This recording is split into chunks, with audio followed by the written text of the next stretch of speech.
नमस्कार दोस्तों, मैं यश गौतम आपका स्वागत है मेरे यूट्यूब चैनल पर। दोस्तों, आज इस वीडियो में मैं आपको सिखाने वाला हूँ important ledgers and groups in Tally Prime. जो फ्रेशर्स होते हैं उनको काफ़ी प्रॉब्लम होती है लेजर क्रिएट करने में। तो देखिए, जब हमें किसी भी चीज़ की डीपली नॉलेज नहीं होगी तो उसमें प्रॉब्लम आपको आएगी ही। जब तक आप किसी भी चीज़ की डीपली नॉलेज नहीं लेंगे तो उसमें प्रॉब्लम आनी ही है। तो मैं आज इस वीडियो में आपको डीपली समझाऊंगा भी, ठीक है, ग्रुप्स के बारे में भी और लेज़र के बारे में भी।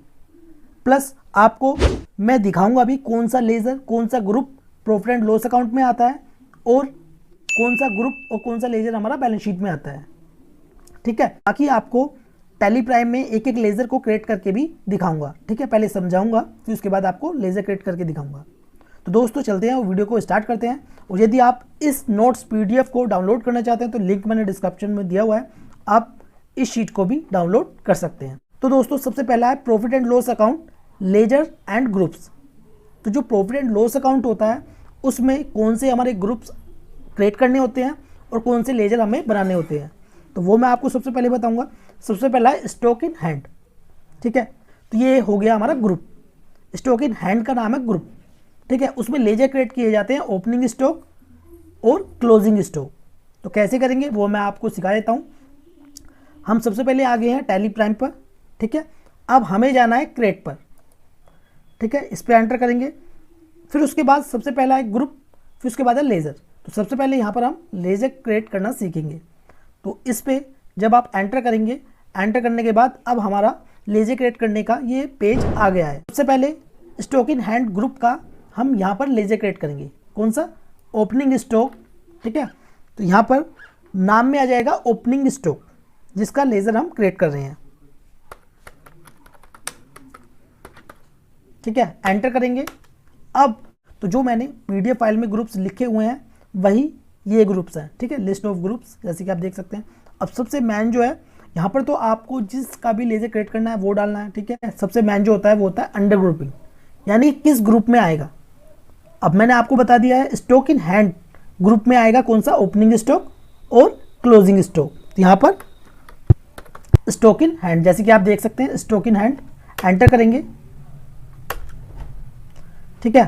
फिर उसके बाद बाकी डिटेल्स आपको यहाँ पर डाल लेनी है, ठीक है। प्रोवाइड बैंक डिटेल्स तो इसमें होता ही नहीं है, ठीक है, उससे कोई लेना देना है नहीं। यहाँ पर GST नंबर तो इसका कुछ है नहीं। आप अपनी प्रीवियस ईयर की बैलेंस शीट से ओपनिंग बैलेंस डालना चाहते हैं तो आप यहाँ पर डालेंगे, ठीक है, जब भी आपको डालना हो। अब इसको कर देंगे आप एंटर, ठीक है। यस हो गया। अब दूसरा मैंने कौन सा बताया आपको? Closing stock. क्लोजिंग स्टॉक का जो लेजर होता है वो किस में आता है? स्टॉक इन हैंड में। तो इसका भी हम यहाँ पर लेजर क्रिएट करेंगे, ठीक है। नाम में क्लोजिंग स्टॉक आ गया, अंडर किसके? Stock in hand. तो स्टॉक इन हैंड जो ग्रुप है उसमें दो ही हमारे लेजर क्रिएट होते हैं। कौन कौन से? ओपनिंग स्टॉक और क्लोजिंग स्टॉक। थोड़ा मैं आपको बता देता हूँ इसमें स्टॉक इन हैंड के बारे में। तो देखिए, ओपनिंग स्टॉक कौन सा होता है? जो आपके प्रीवियस ईयर का क्लोजिंग स्टॉक बच गया था वो नेक्स्ट ईयर हमारा ओपनिंग स्टॉक हो जाएगा, ठीक है। स्टॉक यानी कि जो हमारा गुड्स है, ठीक है, जो हमारा माल है वो बच गया था, ठीक है। क्लोजिंग स्टॉक वो नेक्स्ट ईयर हमारा ओपनिंग स्टॉक हो गया। ऐसे ही करंट ईयर में हमारा जो क्लोजिंग स्टॉक बच गया है, यानी कि जो हमारा सेल हो गया तो ठीक है, और जो बच गया वो हमारा क्लोजिंग स्टॉक हो गया, ठीक है। तो मैं उम्मीद करता हूँ आपको समझ में आ गया होगा स्टॉक इन हैंड के बारे में।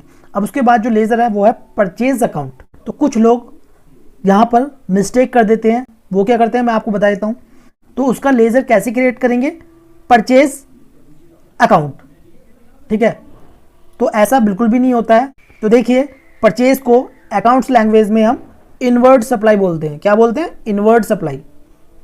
वैसे हम यदि परचेज का भी लेजर बनाएंगे वो भी गलती नहीं है, लेकिन जो प्रॉपर एक अकाउंट्स लाइन में यूज़ किए जाते हैं वर्ड्स, वही हमें यूज़ करने चाहिए।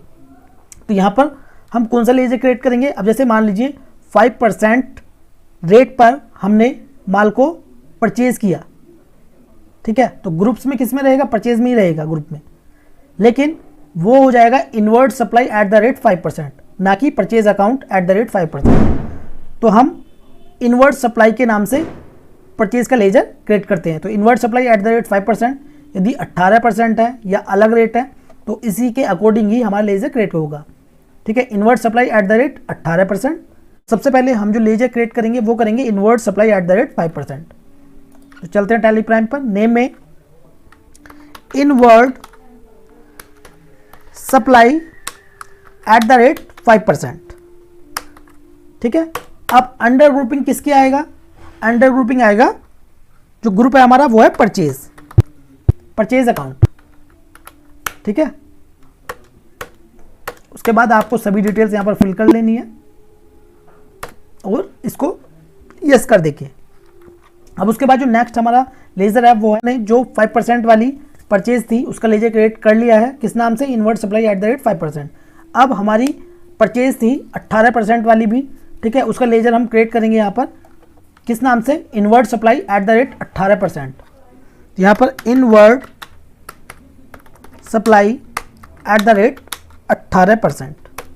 अंडर ग्रुपिंग किसके आएगा? किस ग्रुप में आएगा? परचेज अकाउंट में, ठीक है। अब इसको हम यस कर देंगे। तो आपको हमेशा ध्यान रखना है जब भी आप परचेज करेंगे, ठीक है, चाहे वो कितने भी परसेंट की हो, आपको inward supply at the rate 5%, inward supply at the rate 12%, inward supply at the rate 18%, inward supply at the rate 28%, जितने भी परसेंट होगा। लेकिन हमें जो ध्यान रखना है वो रखना है परचेज को इनवर्ट सप्लाई के नाम से हम लेजर क्रिएट करेंगे, ठीक है। अब उसके बाद जो नेक्स्ट ग्रुप है वो है सेल्स अकाउंट।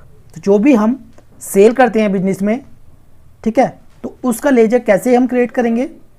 तो देखिए, जैसे हम परचेज को इनवर्ट सप्लाई के नाम से अकाउंट्स लैंग्वेज में जानते हैं, उसी प्रकार ही सेल्स अकाउंट को आउटवर्ड सप्लाई के नाम से हम लेजर क्रिएट करेंगे। परचेज को इनवर्ट सप्लाई, ठीक है, और सेल्स को आउटवर्ड सप्लाई। सेम रहेगा, जितने भी परसेंट है, outward supply at the rate 5%, outward supply at the rate 18%। तो यहाँ पर ये मिस्टेक हो गई है, 15% कोई भी रेट नहीं होता है, तो यहाँ पर 18 है, ठीक है। अब लेजर क्रिएट करेंगे सेल का भी।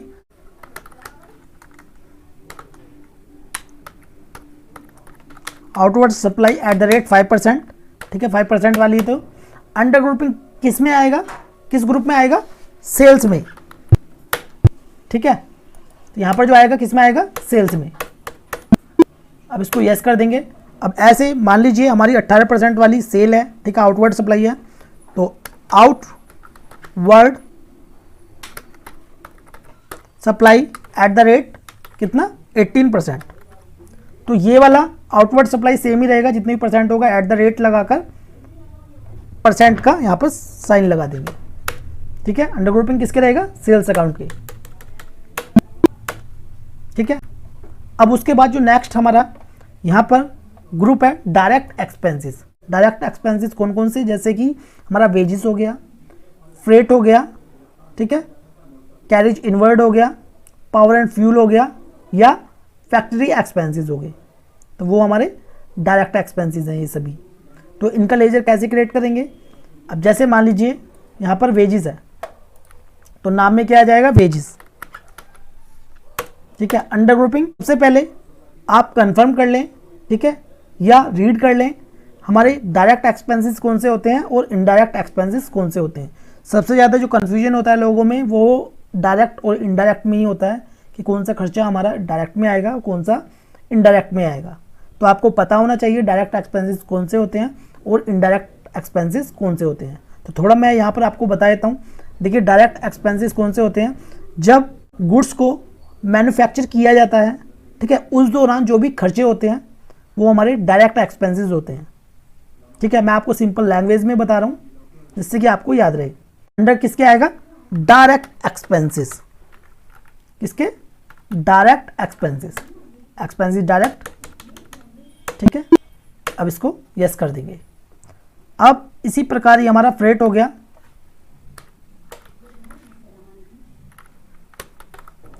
ठीक है। अंडर ग्रुपिंग किसके आएगा? Direct expenses. जो याद रखने वाली चीज है वो है अंडर ग्रुपिंग किसके आएगा, किस ग्रुप में आएगा, ठीक है। नाम तो यहाँ पर टाइप कर सकते हैं आराम से, लेकिन अंडर ग्रुपिंग आपको पता होना चाहिए, ठीक है। इसे यस कर देंगे सब। यहाँ पर मैं सभी लेजर बनाकर नहीं दिखा रहा हूँ, ठीक है, सिर्फ आपको टाइप करना है अंडर ग्रुपिंग किसके रखना है, डायरेक्ट एक्सपेंसेस के। अब उसके बाद हमारी डायरेक्ट इनकम्स भी होती हैं। अब उसके बाद है इनडायरेक्ट इनकम्स। अब इनडायरेक्ट इनकम्स कौन सी होती हैं? अब इनडायरेक्ट इनकम्स कौन सी होती हैं? जब गुड्स की ट्रेडिंग की जाती है, ठीक है, माल को बेचा और खरीदा जाता है, उस दौरान जो भी इनकम्स होती हैं वो हमारी इनडायरेक्ट इनकम्स होती हैं। जैसे कि कमीशन हो गया, ठीक है, कमीशन रिसीव्ड हुआ है, डिस्काउंट रिसीव्ड हुआ है, या इंटरेस्ट है, ये सभी हमारी इनडायरेक्ट इनकम्स होती हैं। अब इनका लेजर कैसे क्रिएट करते हैं वो मैं आपको दिखा देता हूँ। कमीशन रिसीव्ड है, ठीक है। अब अंडर ग्रुपिंग कौन से ग्रुप में आएगा? कौन से ग्रुप में आएगा? Indirect incomes. तो इनकम्स के बारे में भी आपको पता होना चाहिए, ठीक है। अंडर ग्रुपिंग किसके? Indirect incomes. इसको यस कर देंगे, ठीक है, ये सेव हो गया लेजर हमारा। अब उसके बाद है इनडायरेक्ट एक्सपेंसेस। अब इनडायरेक्ट एक्सपेंसेस कौन से होते हैं? जब हम गुड्स की ट्रेडिंग करते हैं, सेल परचेज करते हैं, उस दौरान जो भी खर्चे होते हैं हमारे, वो सभी हमारे इनडायरेक्ट एक्सपेंसेस होते हैं। जैसे कि रेंट हो गया, सैलरी हो गया, एडवर्टाइजमेंट एक्सपेंसेस हो गया, ऑफिस एक्सपेंसेस हो गया, टेलीफोन एक्सपेंसेस हो गया, या इसके अलावा बहुत सारे ऐसे इनडायरेक्ट एक्सपेंसेस होते हैं। तो सभी हमारे किस ग्रुप में आते हैं? इनडायरेक्ट एक्सपेंसेस ग्रुप में। जैसे कि रेंट, ठीक है, तो रेंट का यदि हम लेजर क्रिएट करेंगे तो नेम में क्या आएगा? रेंट। अंडर ग्रुपिंग किस में? इनडायरेक्ट एक्सपेंसेस में, ठीक है। अब इसको यस कर देंगे और यस करने के बाद ये लेजर हमारा सेव हो गया। अब उसके बाद एक ग्रुप होता है हमारा सस्पेंस अकाउंट का। देखिए मैं आपको यहाँ पर सस्पेंस अकाउंट के बारे में थोड़ा बता देता हूँ। ये ग्रुप भी होता है और इसका इसी नाम से ही लेजर क्रिएट किया जाता है, ठीक है। अभी मैं आपको दिखाता हूँ। सबसे पहले मैं आपको बता देता हूँ सस्पेंस अकाउंट या सस्पेंस ग्रुप कौन सा होता है, किसे कहते हैं। जब हम बैंकिंग ट्रांजैक्शंस करते हैं टैली में और करते समय हमें याद नहीं है हमने किसको पेमेंट की है या किससे हमारी रिसिप्ट आई है, ठीक है, तो हम क्या करते हैं, उसके लिए एक लेजर क्रिएट किया जाता है सस्पेंस अकाउंट का। और सभी वो ट्रांजैक्शंस जिसके बारे में हमको पता नहीं है किस पार्टी से आई है या किस पार्टी को गए हैं पैसे, तो हम क्या करते हैं, कुछ समय के लिए सस्पेंस अकाउंट में डाल देते हैं, बाद में हम इसको क्लियर कर लेते हैं। तो वो होता है हमारा सस्पेंस अकाउंट। तो इसका लेजर कैसे क्रिएट करेंगे? सस्पेंस अकाउंट के नाम से इसका लेजर क्रिएट किया जाता है और सस्पेंस ग्रुप में ही इसको ऐड किया जाता है। अंडर ग्रुपिंग किसमें? सस्पेंस अकाउंट में, ठीक है।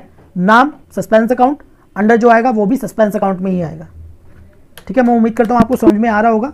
अब इसको हम सेव कर देंगे। अब ये तो जितने भी हमारे ग्रुप्स हैं या जितने भी हमारे लेजर हैं, ये सभी किससे रिलेटेड है? प्रॉफिट एंड लॉस अकाउंट से। किससे? Profit and loss account. अब मैं आपको दिखा देता हूँ प्रॉफिट एंड लॉस अकाउंट कैसा होता है।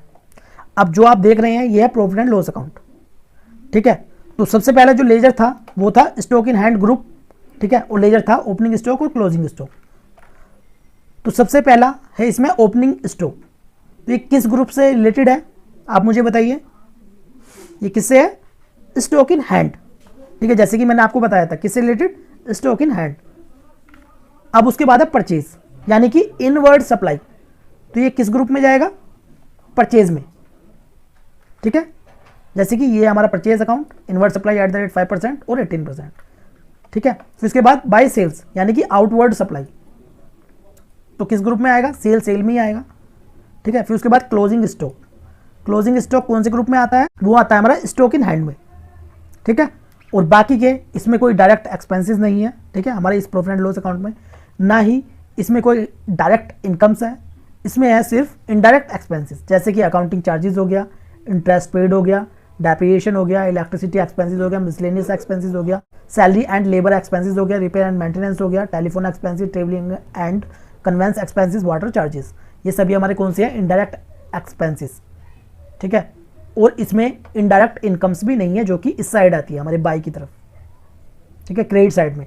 ये हमारी क्रेडिट साइड है, ये हमारी डेबिट साइड है। प्रॉफिट एंड लॉस अकाउंट में जो ग्रुप्स और लेजर क्रिएट किए जाते हैं वो सबसे पहले मैंने आपको बताया।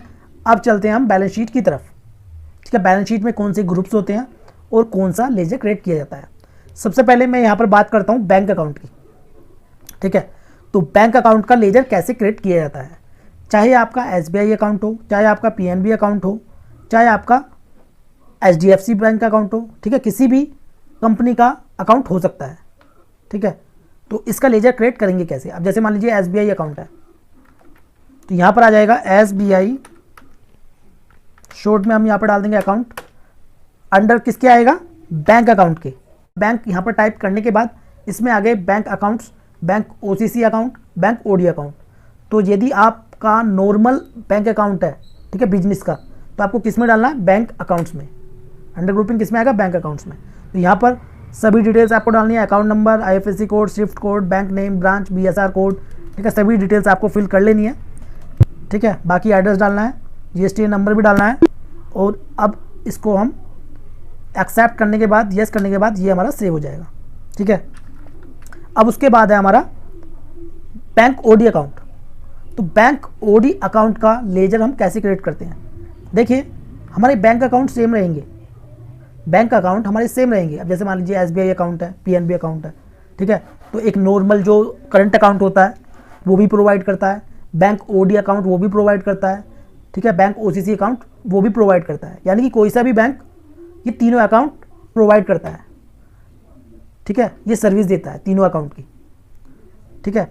लेकिन आपको याद रखना है कौन सा आपका अकाउंट है और अंडर ग्रुपिंग किसके आएगा, किस ग्रुप में आएगा। तो सबसे पहले मैंने आपको बता दिया, जैसे कि सेविंग अकाउंट या करंट अकाउंट है, तो किस में आएगा? बैंक अकाउंट में, अंडर ग्रुप जो आएगा।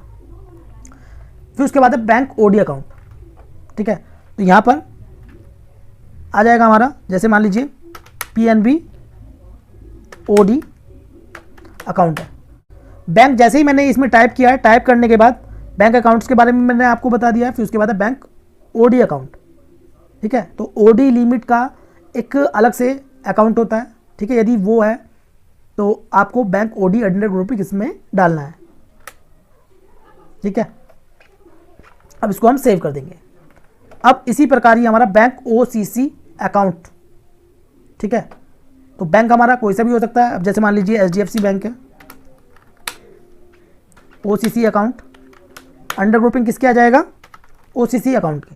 अब उसके बाद है ब्रांच एंड डिवीज़न। देखिए, जैसे हमारी येस ग्लास कंपनी है, दिल्ली की ये मेन ब्रांच है। अब इसकी एक ब्रांच तो यूपी में है, एक हरियाणा में है, एक बिहार में है, एक उत्तराखंड में है, ठीक है, अलग अलग स्टेट में ब्रांच है।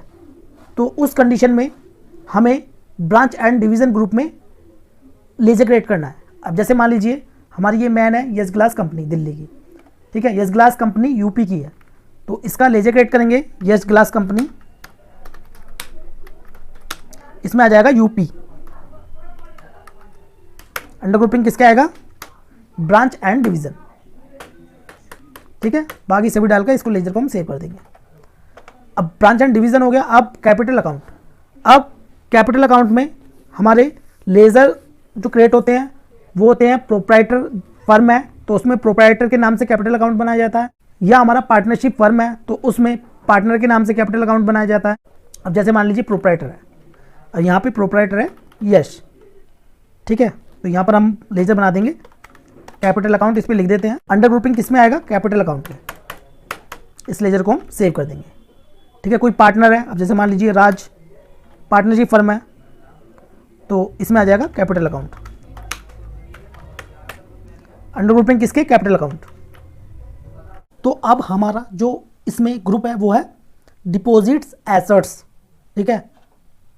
All deposit like rent security deposit, यानी कि हर प्रकार की जो डिपॉजिट होती है बिजनेस में, ठीक है, जैसे रेंट सिक्योरिटी डिपॉजिट हो गया, किसी भी प्रकार की डिपॉजिट हो सकती है तो वो किस में आएगी? अंडर ग्रुपिंग डिपॉजिट एसेट्स में। अब मैं आपको दिखाता हूँ, जैसे कि रेंट सिक्योरिटी डिपॉजिट, तो यहाँ पर नेम में आ जाएगा रेंट, ठीक है। तो रेंट सिक्योरिटी इसमें आ जाएगा डिपॉजिट एसेट्स में। अब इस लेजर को हम सेव कर देंगे। अब उसके बाद नेक्स्ट हमारा जो ग्रुप है वो है ड्यूटी एंड टैक्सेस। अब ड्यूटी एंड टैक्सेस में कौन कौन से लेजर क्रिएट किए जाते हैं? देखिए, input CGST, input SGST, input IGST, या output CGST, output SGST, output IGST, या TDS के जो लेजर क्रिएट किए जाते हैं, या GST के जो टैक्सेस होते हैं उनके लेजर क्रिएट किए जाते हैं। किसमें? ड्यूटी एंड टैक्सेस में, ठीक है। तो मैं आपको सिंपल लैंग्वेज में बता दूं, जो हमारे टैक्सेस होते हैं, ठीक है, GST या TDS, तो वो किस में आते हैं ग्रुप में? ड्यूटी एंड टैक्सेस में। अब जैसे मैं आपको यहाँ पर TDS ठीक है, जैसे मान लीजिए यहाँ पर हम लेजर क्रिएट करेंगे TDS ऑन प्रोफेशनल, ठीक है। अंडर ग्रुपिंग किस में आएगा, ड्यूटी एंड टैक्सेस में। इस लेजर को हम सेव कर देंगे। अब जैसे मान लीजिए इनपुट CGST, ठीक है, ये भी किस में आएगा, ड्यूटी एंड टैक्सेस में। इसको सेव कर देंगे। जैसे आउटपुट SGST, ठीक है, ये किस में आएगा, ड्यूटी एंड टैक्सेस में। इसी प्रकार ही आपको लेजर क्रिएट करने हैं। अब उसके बाद फिक्स्ड एसेट्स, ठीक है, फिक्स्ड एसेट्स जैसे कि हमारी लैंड होगी, बिल्डिंग होगी, फर्नीचर एंड फिक्चर, कंप्यूटर होगी, प्लांट एंड मशीनरी होगी, तो वो हमारी होती है फिक्स्ड एसेट्स। तो हमने कोई भी फिक्स्ड एसेट्स परचेज किया है तो तभी हमें एंट्री करनी होगी। जब हम एंट्री करेंगे तो हमें लेजर भी क्रिएट करना है, ठीक है। अब जैसे मान लीजिए यहाँ पर है हमारी कंप्यूटर, हमने कोई कंप्यूटर परचेज किया, अब हमें एंट्री करनी है और उसके लिए हमें लेजर क्रिएट करना है, ठीक है। तो यहाँ पर कंप्यूटर हो गया, अंडर ग्रुपिंग किसके, फिक्स्ड एसेट्स के, ठीक है, ये हम सेव कर देंगे। अब उसके बाद जो नेक्स्ट ग्रुप है वो है लोन एंड एडवांसेस एसेट्स, ठीक है। तो इस ग्रुप में कौन से लेजर क्रिएट किए जाते हैं, जैसे कि सैलरी एडवांसेस, हमने स्टाफ को सैलरी एडवांस दिया है, ठीक है, या एम्प्लॉयज़ को लोन दिया है, या इसके अलावा भी काफ़ी सारे लेजर क्रिएट किए जाते हैं। तो वो किस में आएंगे, लोन एंड एडवांसेस में। तो यहाँ पर जैसे हमारी सैलरी एडवांसेस नितिन, ठीक है, किस में आएगा हमारा ledger, loan and advances assets में, क्योंकि हमारा जो लोन एंड एडवांसेस लायबिलिटी भी होता है, ठीक है। इसमें क्या है, जो हमारा लोन एंड एडवांसेस एसेट्स है, इसमें क्या है, हमने किसी और को एडवांस दिया हुआ है या लोन दिया हुआ है एक तरह से, ठीक है, लेकिन उसमें क्या है, लायबिलिटी, यानी कि हमने किसी से एडवांस या लोन लिया हुआ है, ठीक है। सिंपल लैंग्वेज में मैं आपको बता दूं, यदि हमने किसी और से लोन लिया हुआ है तो वो लोन एंड एडवांसेस लायबिलिटी में आएगा। यदि हमने किसी को लोन दिया है तो वो आएगा लोन एंड एडवांसेस एसेट्स में। लोन एंड एडवांसेस सेम है दोनों वर्ड्स, लेकिन एसेट्स और लायबिलिटी का फर्क है, ठीक है। अब इसको हम सेव कर देंगे। अब चलते हैं नेक्स्ट ग्रुप में। अब उसके बाद है इन्वेस्टमेंट, जैसे कि मान लीजिए म्यूचुअल फंड में इन्वेस्टमेंट की हुई है, फिक्स्ड डिपॉजिट में इन्वेस्टमेंट की हुई है, इक्विटी शेयर में इन्वेस्टमेंट की हुई है, या डिबेंचर में इन्वेस्टमेंट की है। किसी भी प्रकार की इन्वेस्टमेंट हमारी इन्वेस्टमेंट्स ग्रुप में आती है। अब जैसे हमारी FD होगी, ठीक है, FD अकाउंट नाम में, यहाँ पे आ जाएगा इन्वेस्टमेंट ग्रुप, ठीक है। इसको सेव कर देंगे।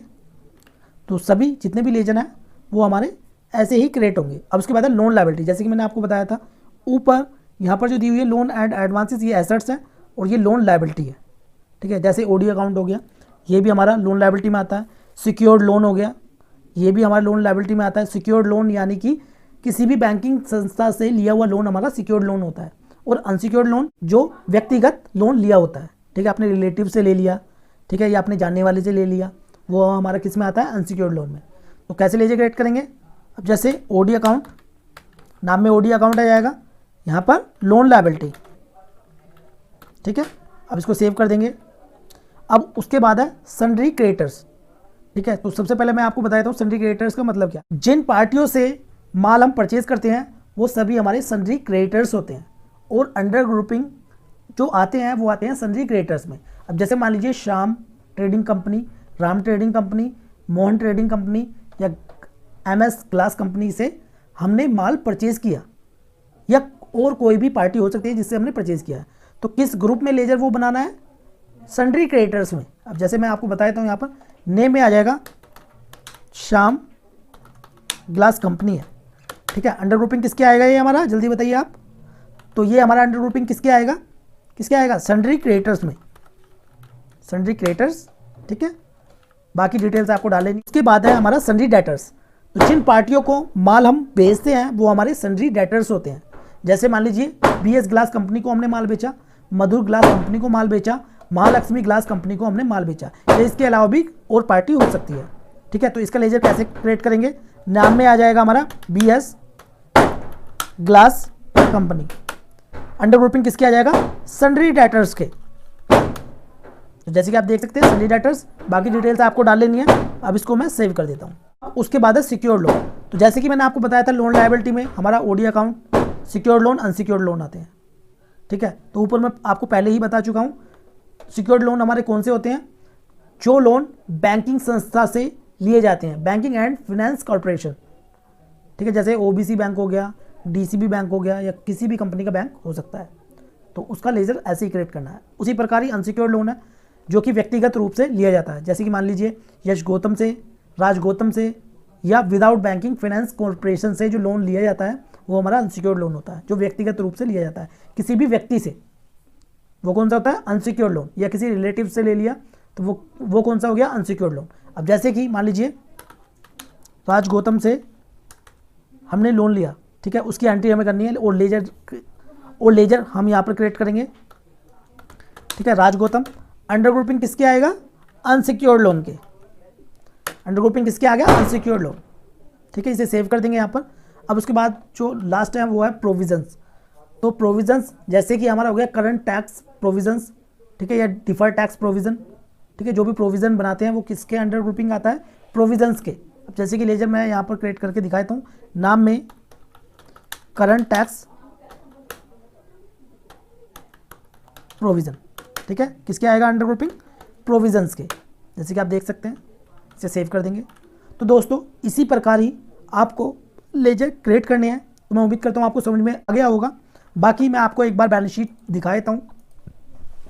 तो ये हो गया हमारा कैपिटल अकाउंट, ठीक है। तो कैपिटल अकाउंट में जो एंट्री की जाती है ये हो गया कैपिटल अकाउंट, ये हो गया loan liability account, unsecured loan या सिक्योर्ड लोन, ये हो गया हमारा करंट लायबिलिटी ग्रुप, ठीक है, सैलरी पेबल, सन्डी क्रेडिटर्स, ये हो गई हमारी फिक्स्ड एसेट्स जैसे कि furniture, laptop, water dispenser, air conditioner, machinery. तो ये कौन सी होगी हमारी फिक्स्ड एसेट्स, ठीक है, ग्रुप हो गया फिक्स्ड एसेट्स। फिर उसके बाद है करंट एसेट्स जैसे कि closing stock, सन्डी debtors, cash in hand, bank account, other assets, loan and advances. तो दोस्तों मैं उम्मीद करता हूँ आपको समझ में आ गया होगा। तो मिलते हैं नेक्स्ट वीडियो में।